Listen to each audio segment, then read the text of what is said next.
Sister C4, yeah.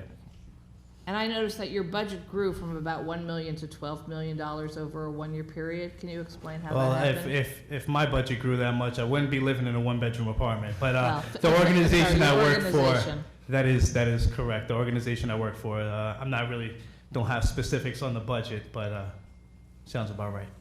So since you're doing government affairs for them, would you ask them to please file their paperwork, because they haven't since 2012? Yeah, so when I attempted to look up the information, there's no pass information. on your message, but I'm actually here today to really just talk enough speaking about, you know, why I got involved in an education advocacy organization, and a kind of, this is really, I represent many families from my community way before I started working for an organization. This organization has done a lot to amplify the voices of parents who have normally been silenced. Thank you. And Mr. Bradford, your organization is a lobbying organization? I am a registered lobbyist, yes. And the organization itself specifically is a lobbying entity and a campaign distribution system? Can you explain? No. So we are a 501c3. We do have a PAC, out of which I've given no money. I registered as a lobbyist only because I thought this might happen. My role was actually, my focus in rebooting the organization was actually not to come to Albany. It was because there are plenty of other people who do that here and who do it really well. It was research and communications. So last year we released a report called Don't Cap Progress on charter caps in New York. We did some work on teacher tenure reform and teacher eval. I did a lot of community meetings and engagement and public speaking, and earned media around change in education because it's very important to me. So for you as well, I went to your website and it does say you're a 501c3. Yes. But you don't file paperwork with the Charities Bureau of New York State or the IRS saying you're a 501c3. Mm-hmm. So I'm confused about what your legal status is, other than you lobby around charter school issues. Oh, well, allow me to clarify that for you. So all of the CANs, of which I am one, and there are 7 others, are under an umbrella 501c3. That is 50 CAN, which is in Washington, D.C. And yet 50 CAN has also not registered with the Charities Bureau of New York State to be doing work in New York State, for the record. We have a huge compliance team. I find that highly unlikely, but I'm happy to look it up for you. If you could send that up to me, because I did a download Kruger. and I couldn't. Thank you. Indeed. And your filings under 50 CAN talk about over $600,000 being spent in campaign contributions, but it Senator, doesn't. this is on mayoral control. Where are we going with this? Well, I guess partly I'm going with, can we just we're calling this a hearing on mayoral control. You earlier stated which we support. A hearing on, oh good, thank you. Which they said clearly, all 3 groups in their written statements have all said that they support mayoral control. We're talking about the differentiation in time.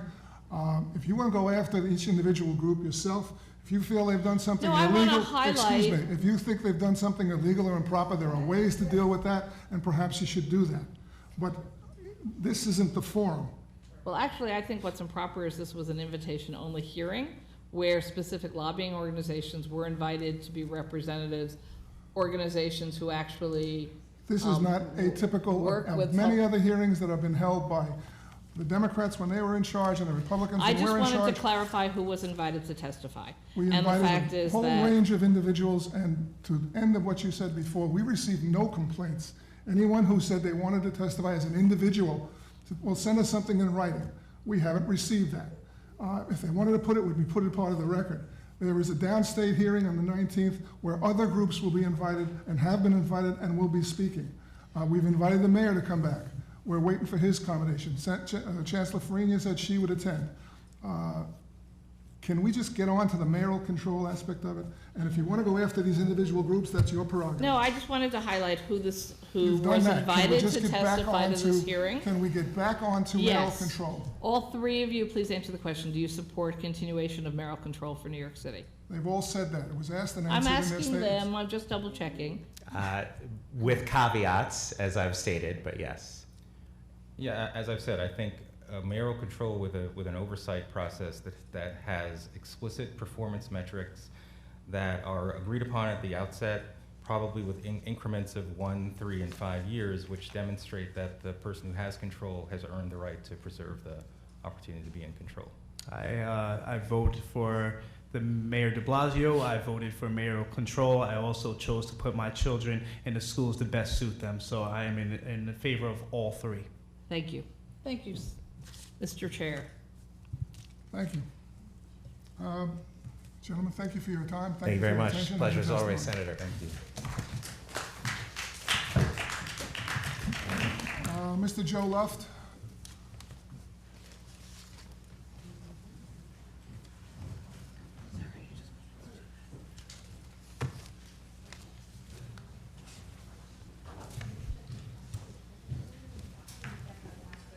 Go ahead. Again, if your written statement, if you have one, we can submit that up here. We'll pick it up. Don't worry about that. I'd appreciate it if you just summarized and not read the whole thing. Okay.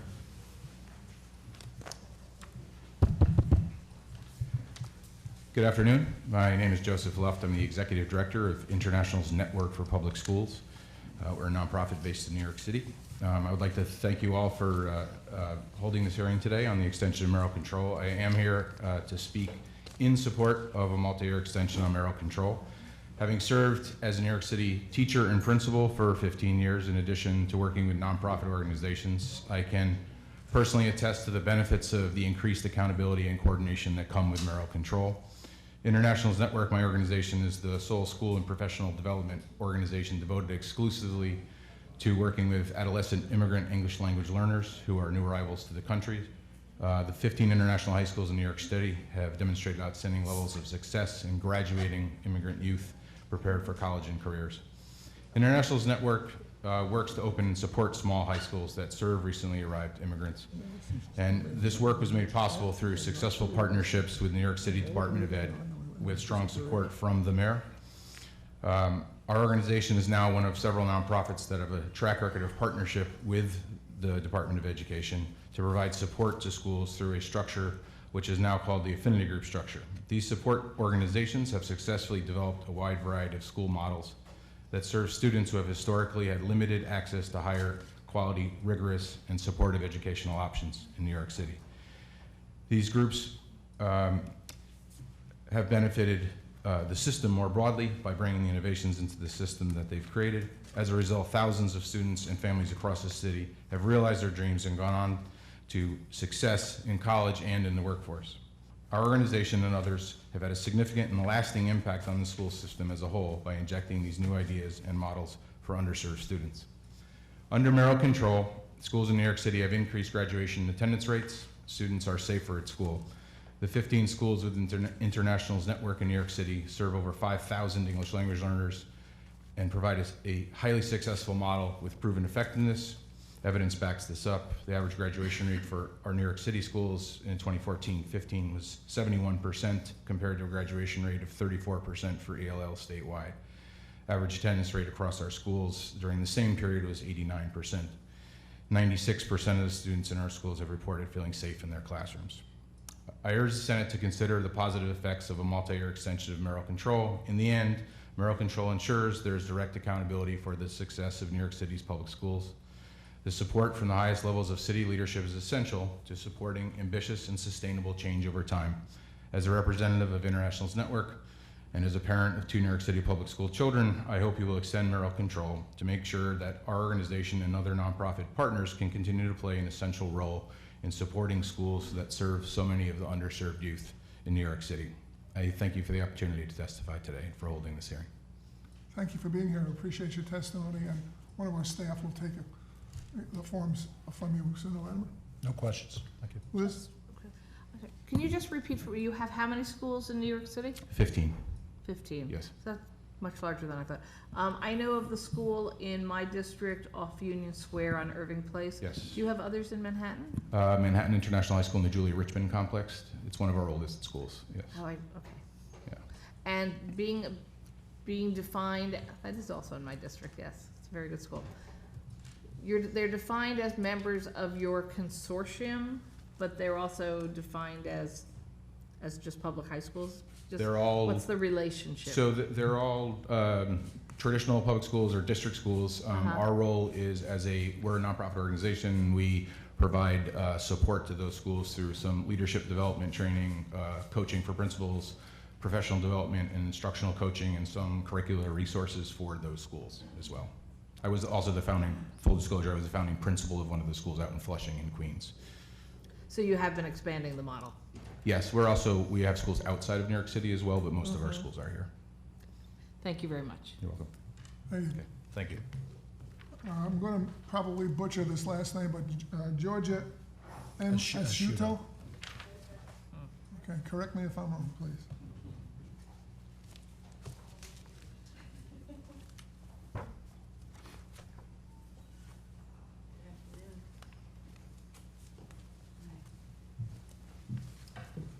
Hello, Mr. Chairman and Senators. I'm joined by my colleague Jennifer Pyle, Deputy Director of the Big Five. My testimony is brief, and I will get started. The Conference of Big Five School Districts, on behalf of New York City Public Schools, strongly supports a multi-year extension of New York City's current school governance structure as requested by Mayor de Blasio. This model was established pursuant to Chapter 91 of the laws of 2002 and has garnered widespread local support throughout the city's education community, including parent organizations and among the business sector and public interest advocates. Let me begin by stating that there is precedent for policy decisions pertaining to the governance of urban school districts in New York State to be developed in a manner that is reflective of individual community interests. This is most striking in the Big Five school districts. These districts are differentiated from all other school districts in New York State with regard to their fiscal dependency, yet they also have varied local government structures. Outside of the Big Five, school board members in New York State are elected on a uniform school board election and budget vote day on the third Tuesday in May, and this is not the case in our districts. New York City has mayoral control governance structure with the citywide panel for education policy and 32 community district education councils. The other Big Five have distinctly different models. In Yonkers, school board is appointed by the mayor, and the mayor exercises financial and operational management of the school district. In Rochester and Syracuse, school board members are elected at large in November during the general election and run on political party lines, with school board members taking office on January 1st in the middle of the school year. In Buffalo, 6 of the 9 school board seats are district-specific seats with 3-year terms, and 3 seats are at-large for 5-year terms, making all 9 school board member terms expire every 15 years. It is also noteworthy that Buffalo's school board election, which was held yesterday, is unlike all other elected school boards in the state. These different statutes are important because they confirm that education policy decisions regarding school governance are made based on local factors. New York City's current governance structure has served parents and students well. Student achievement in New York City has shown consistent improvement since mayoral control was established. As you've already heard, graduation rates and test scores have risen steadily. Furthermore, the dropout rate is at an all-time low, and more students are enrolling in college. Much of this positive news can be attributed to Mayor de Blasio's Equity and Excellence Plan for New York City schools. The mayor and Chancellor Farina are committed to goals including 80% of students graduating from high school on time and all students reading by 2nd grade. Mayor de Blasio's focus on early literacy has been unwavering, as has been his pledge to provide pre-kindergarten for all children. The city remains committed to rigor at all levels, including an expansion of AP courses and ensuring that all children graduate career and college ready. Under the leadership of Chancellor Farina, the New York City school system has expanded opportunities and programs for all students and increased instructional support and initiatives under the Renewal Schools program, as you heard about. The district has also invested significantly in the provision of critical professional development opportunities for teachers and principals, and placed a great emphasis on efforts to recruit and retain teachers and administrators, particularly in shortage areas such as bilingual education. The Chancellor's hands-on approach and responsiveness to students, parents, teachers, and administrators has proven to be very successful in the over 50 town hall meetings, or as she said earlier, closer to 100, has certainly bolstered community engagement in unprecedented ways. In our view, this all speaks to a continuation of the current school governance structure, and the Conference of Big Five School Districts urges you to provide a multi-year extension for New York City's mayoral control. Thank you. Just one question. Georgia, since you've looked at other models and every model is different, we're dealing with the issue of how long an extension should be for, and there's been 3 different examples of how we've done it when we originally established it and the 2 times we've renewed it. Mm-hmm. Do you have any metric or any indicator as to what the number of years make particular sense? As an example, when we renew sales tax bills, we do them routinely for 2 years, hotel tax bills routinely for 3 years. I'm wondering if you advise that there's any sort of routine amount of time that should be in the extension of mayoral control. We would support Mayor de Blasio's request for 7 years.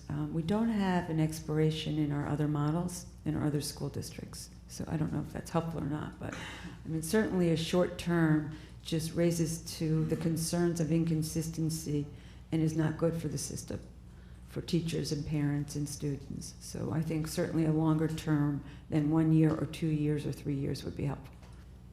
Thank you. Problem with that is the mayor's term is 4 years. So if you give him 4 years, if you know I flunked math. If you give him 7 years, it goes beyond this individual, and you don't know what the policies of the incoming mayor would be. So I don't know if it should be restricted to the term of a mayor and not to go beyond that, to be renewed after that or something to that effect. I think it has to be taken into consideration. But if you're looking for something that goes beyond the term of a person, then you're running the risk of that next person coming in may not like some of the policies that the prior administration set up, and you'll have a fight and a warfare. So that's something to be in consideration before we make a decision. Liz?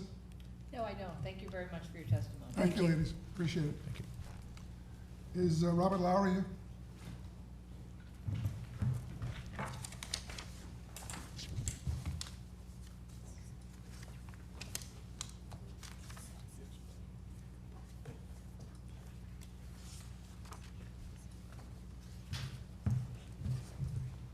Yeah, I guess. Go right ahead, please. Yep. Chairman Marcelino, Senator Latimer, Senator Krueger. I'm Robert Lowry, Deputy Director of the New York State Council of School Superintendents. Our membership includes community superintendents within New York City and some other superintendent level officials. We also provide professional development opportunities for other administrators within the New York City public schools. Thank you for the invitation to provide testimony today, and thank you also for all your support in the new state budget. No one should desire a system or a return to the school government structure that preceded mayoral control in New York City. And I say that despite the fact that our organization lost all its New York City members for a time when mayoral control was first implemented. Under the prior law, the city schools were overseen by a central board of education comprised of 7 members appointed by 6 different authorities, 2 by the mayor, 5 by each of the borough presidents. It was accountable to no one, not to the mayor nor to the voters. There were also community school districts, each elected by voters in their communities. And this made it impossible to provide consistent guidance to schools and to contribute equitable funding for all the children across the city. In the 20 years preceding mayoral control, 10 different men served as chancellor, an average of 1 every other year. The system was denied stability and top leadership, essential for a sustained, effective implementation of school improvement strategies. Under the prior system, the central board members received compensation, employed staff, and sought to indulge in day-to-day supervision of school operations. And this also impeded effective administration of leadership. Under the old structure with the community school boards, superintendents answered to those elected boards, and reports of corruption and mismanagement due to community board influence were common. Less dramatically, but also harmful, was the sense that the dispersion of authority made it impossible to establish or advance citywide priorities, nor was the system able to address concerns about equitable distribution of resources. The mayoral control legislation replaced that, making giving the mayor the authority to appoint the chancellor, and the chancellor to appoint the community district superintendents. In the years since mayoral control was first enacted, there have been ongoing adjustments in the responsibility given to intermediate level district administration. Initially, the community superintendents were replaced by 10 regional superintendents and 110 local instructional supervisors. These officials were focused on instruction and they lacked broad authority over schools. And later, these offices were abolished and replaced with a system which required principals to select a school support organization from among a dozen or so options. And this structure also omitted a strong intermediate level administration. The latest iteration strikes a good balance. It restores the position of community superintendent with clear responsibilities over the selection of principals and all school operations, including accountability for student achievement and parent and community engagement, while retaining capacity for appropriate central direction. Since the enactment of mayoral control, there have been various systemic improvements, and you've heard about the expansion of pre-K from 19,000 students, I think 3 years ago, to over 65,000 this year. Also, the effort to expand community schools, and next fall, an effort to try and ensure that every high school student has access to AP classes. Most importantly, under mayoral control, we've seen dramatic improvements in outcomes. This year, over 70% of high school students graduated, up from under 50% prior to mayoral control. And notably, this includes gains across all ethnic groups, with those for Black and Hispanic students more than twice as great as those for white students. And also under mayoral control, the performance of New York City students on state assessments is essentially the same as for students in the remainder of the state as a whole. Of course, many factors contributed to this, including the various initiatives, it's difficult to implement those kinds of strategic priorities without strong central authority. We've also seen improvements in funding for New York City schools coming from the city itself, and I attribute that to the fact that the mayor is now accountable for results. Since the adoption of mayoral control, the city's increased its local support for its schools at roughly twice the rate for the remainder of the state. Prior to mayoral control, the city often lagged behind the rest of the state in its local support for schools. Citing the virtues of mayoral control for one city might be seized on as indicating support for that proposition for all cities, but New York City is utterly unique. It's nearly twice the size of Chicago and enrolls more than 20 times as many students as Buffalo, the next largest district in our state. Even Staten Island, the smallest of the 5 boroughs, enrolls more than 50% more students than Buffalo. Our members are employees of the communities they serve, and accordingly, our basic position is that changes in the design of school governance for our large urban districts, including mayoral control, should reflect the consensus sentiments of the communities those school systems serve. When the New York City mayoral control law was enacted, there was a strong and widespread sense that the governance model in place at that time was not working. Today, in contrast, public sentiment towards the state of the city's schools is impressively strong.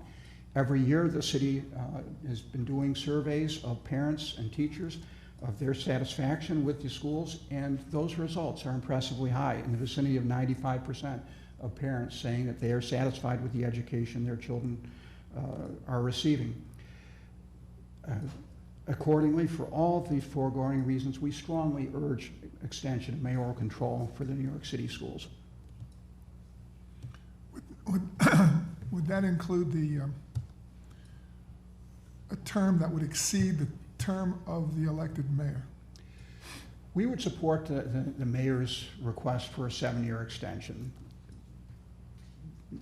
In addition, I'd make the general statement that, just as it was unhealthy for the city to have this constant churning of chancellors, the uncertainty of continuing short-term extensions in the basic governance structure is problematic, creating the uncertainty and perhaps making it difficult to attract someone like a Carmen Farina to serve as chancellor.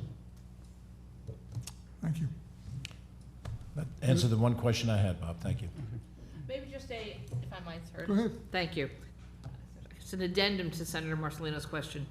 So, given your experience overseeing school districts all over the state, if we made the timeline for mayoral control decisions parallel to mayoral terms, couldn't you walk yourself into a brand new mayor coming in suddenly having to confront a radical change in the statutes for the school system in New York? And don't you think that would be sort of an overwhelming new problem for any new administration coming in? I would anticipate that, and I'd also just say, you know, I've never lived in New York City, but observing from a distance back in the 1990s, working in this building and the Capitol, that system was horrid. And that is the default option if mayoral control expires, going back to that system. And I don't think anyone should want that. Thank you. Yeah. Thank you. Julie Marlette.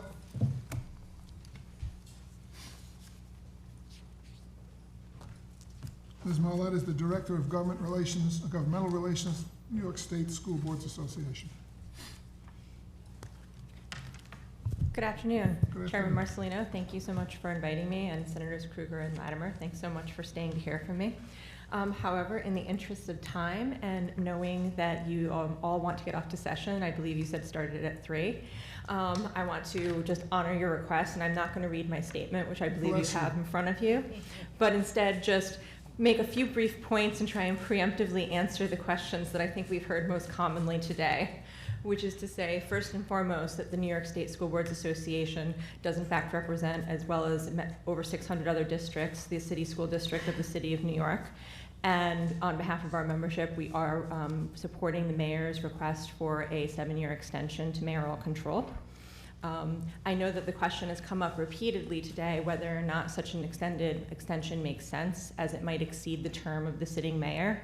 And I would say that, while that's certainly an interesting conversation point, and I think it's one worthy of the discussion that's been had today, the reasons that we would support that are that 7 years is long enough that it provides a real sense of stability. And though I know I'm echoing some of the preceding testifiers by saying that, I think that stability and that ability for long-term planning is incredibly important for the school district, right from the top to the bottom, you know, to the youngest student entering to the person making the largest decisions in the mayor's office and in the DOE.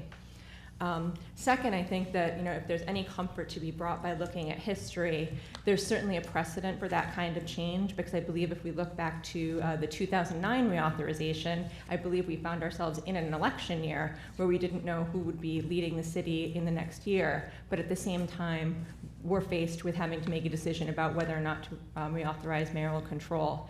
And we did so, and I believe we did so for a number of years, 5 if my memory serves. Those were the 2 overarching points I wanted to just address preemptively without waiting for your question. I'm certainly happy to stay and answer questions for as long as you like. Thank you. You answered my question. Thank you. My only question would be, if you go 7 years, for example, you've got 1 full term, and 3 years into the second, if the person is reelected, 3 years into a second term, then you're going to have a new mayor after a year. So eventually you're going to run into that problem of the overlapping or the inconsistency, where there's going to be a change. So the new mayor is going to come in and still going to be have to deal with that problem. And I certainly don't think I would advocate to deliberately link up those terms starting and ending as sort of a condition of renewal. I think that 7 years, though, is a time frame that we certainly know is long enough to provide, again, stability and consistency in long-term planning. Why not 8? I certainly think the mayor would support 8, as would I. My question is, it seems to be an arbitrary number. I don't know I don't know the origin of that 7 years. We're going to find that out. But that would, the question in my mind is just the terminology and seeking the term, and 1 year, 2 years, 3 years, 4 years. These are numbers that are picked out. There's got to be good logical reasoning for it. And we're going to hear more testimony in the city, and we'll see what goes down from that. But I thank you for your testimony. No problem. I'd like to make one point just before Julie goes, only because you're here and this is the end of the hearing. I've avoided making statements, more questions, but what I'm looking for out of this process is a standard number of years, and I want to see that replicated in the future. I want us to have stability. If we're going to do 5, 7, whatever that number is, that ought to be what we do from here on. So it's not a question of what any one mayor requests, or we're happy with this mayor, we're unhappy with this mayor, and then we start playing with the numbers on the basis of that. A standard number would make sense to me. The second thing is, whatever number we have, we still have the right to revisit any legislation anytime we want. We talk about doing things in perpetuity, but in the next session, we could reopen any issue that we have said has been closed if that's the choice of the legislator. So I think we have the option if certain circumstances warranted. So in my interest in your comment and Bob Lowry's comment and George Rashido's comment, it's just to see what thinking that you've had, not only what the mayor's requested, but what you're thinking you've had, because you've had experience in dealing with many other districts that have things that, not just control issues, but things that are on some kind of a cycle, and what's a logical amount of cycle. So with that, thank you, Mr. Chairman, for sharing those thoughts. Thank you very much for your testimony. The meeting is adjourned. Thank you, Chairman. Thank you. I'm sorry?